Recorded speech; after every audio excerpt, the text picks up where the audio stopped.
We know that there are many businesses in the world that are considered evil. But nothing is probably more evil than the brand we don't even realize is all over our kitchens and bathroom counters. After all, this company owns more than 2,000 big brands, from beverage and chocolate products to cosmetics and garments. Because what started as a brand owned by a man who was just trying to help out mothers with difficulties of feeding their kids, it is now a conglomerate that's known to exploit people and even an entire country. Here are 5 shocking reasons why Nestle could be the most evil company in the world.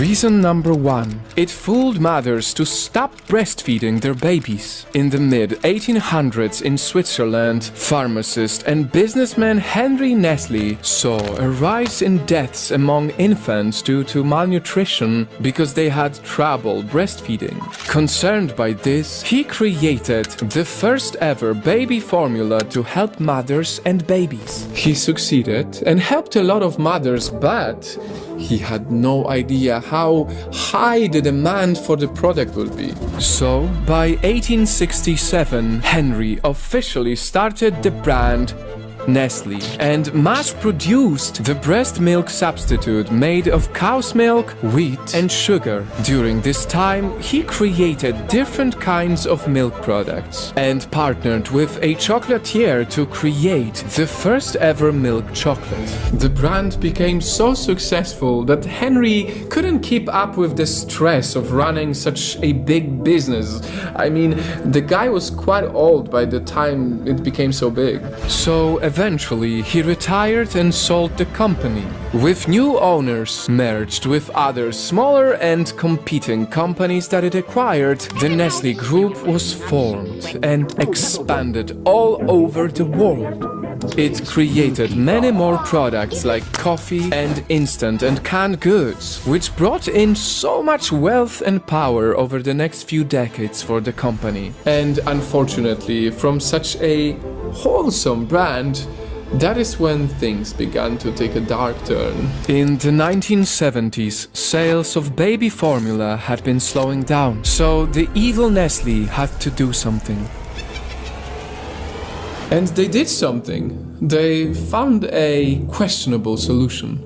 They decided to scare all the mothers. The company started advertising the original baby formula as superior to breast milk. Even though it is not, it was only meant to be a substitute for those who needed it. They even paid doctors to talk good stuff about their formula. And in developing countries in Africa and Asia, Nestle was accused of even hiring salespeople to dress up as nurses to convince the mothers to use the formula and give up breastfeeding. And all of it worked. Back then, many mothers believed the claims from the professionals and tried the samples that were given to them. And those samples lasted enough for the mothers to stop producing breast milk that they had to start relying on the formula, which, by the way, was quite expensive.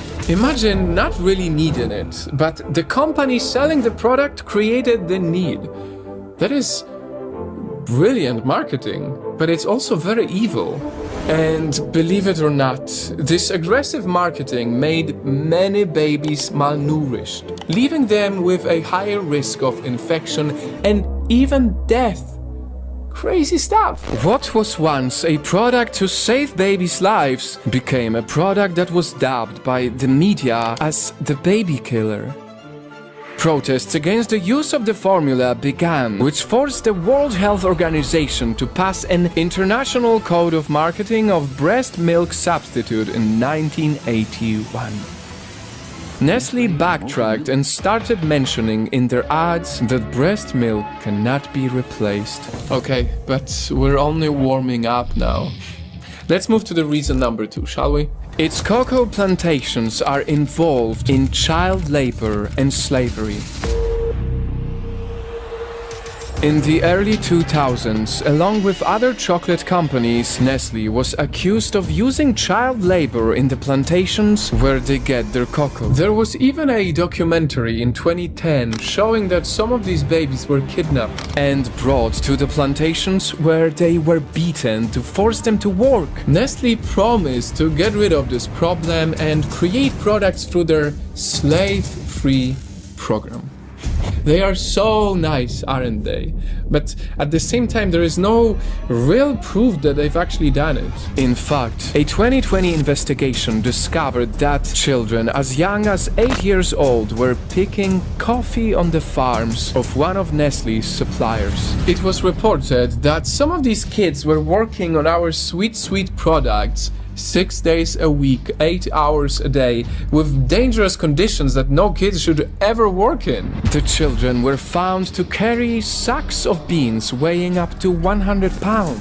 The company claimed to have zero tolerance of child labor and said that they have taken steps to eradicate such practices among their suppliers. But as of now, only time will tell what is the truth. Reason number 3, it stole water from people and sold it to them. Nestle paid small amounts to the governments in different countries to be able to hoard and divert clean water into their factories to bottle and sell for huge profits. This left the communities around factories with no clean water, including the drinking water. And so the very same water that was taken away from the people, they had to buy back.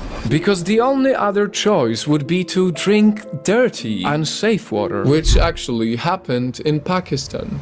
In 2013, it was reported that Nestle denied Pakistanis in one village their own water by draining it to bottle and sell. The residents got sick by being forced to drink sludge water, which eventually caused malaria and a lot of deaths. The only solution was to buy water from our beautiful, angelic company, Nestle. In Nigeria, around 7,000 people were killed because of water shortages, mainly caused by Nestle, who had been buying out water resources in the country for the past 50 years. And in Flint, Michigan, in the US, protesters had to fight for clean water for years because they were left with only poisonous water to drink after their governor, who obviously had personal ties to Nestle, sold Michigan's clean water reserves for the company's private use. This disaster is somehow over, but it brought PTSD to the residents of Flint. Taking water and then selling it back to the very people that the water was taken away from, that is definitely one of the most evil things Nestle ever did. But those billions of water bottles sold every year make it even worse. Because our reason number 4, Nestle is one of the top polluters in the world. We already know that single-use plastics are the major water and land pollutants in the world. Well, you probably realize that Nestle is responsible for a huge percentage of that. In fact, it's third on the list of top plastic polluters in the world because of its use of 1.7 million tons of plastic every year. What's more, its factory waste also affected many communities. Like in 2020, a Nestle milk powder plant in France released its biological waste into the Aisne River and killed around 3 metric tons of fish. Nestle has promised to do something about their biological waste, but then again, looking at their track record, it's not exactly clear what they're gonna do. I mean, they don't really have a good excuse to skip on the environmental responsibilities, right?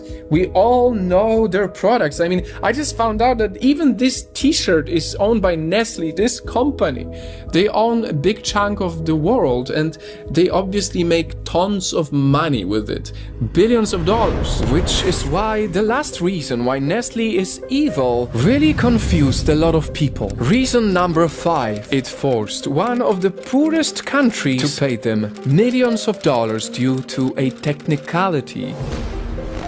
In 2002, Nestle demanded $6 million from the government of Ethiopia, a country so poor that the average person survives only on $100 per year. It was because a company that Nestle now owns was once seized and nationalized by the Ethiopian government in the 1970s, decades before the acquisition. So Nestle thought that they were entitled to some sweet money, which technically they were right. But during that time, Nestle made $65 billion in profits, which makes the 6 million very little. The problem is that at that time, Nestle was asking to be paid, as they said, out of principle. Ethiopia was undergoing a great famine due to lack of rainwater. Over 15 million lives were in danger because of it. Thanks to the media and people threatening to boycott Nestle products, the company settled for $1.5 million instead, which they then promised to reinvest in the Ethiopian economy. And that $6 million Nestle was greedy about, well, it could literally save those lives. Now, to be very realistic and honest with you, Night Fam, I am not sitting here to boycott the brand, because I understand how difficult it would be to not use their products. They own so much stuff. I mean, KitKat, it's classic products that a lot of us love, right? So it is not easy to stop using these products. Also, I'm sure that employees of the company just want to make a decent living. But now that you've heard why Nestle might just be the most evil company in the world, it's a huge lesson to remember to not always trust the words of the big brands. They are brilliant at marketing. They are brilliant at hiding their dirt, the bad actions. But if you dig deeper and really research what some of your favorite companies are doing, maybe you'll be able to here and there swap and choose the people and the companies that have a positive influence on our world. Thank you so much, Doyle, Yamini, Remonette, Rubilita, and Bayo.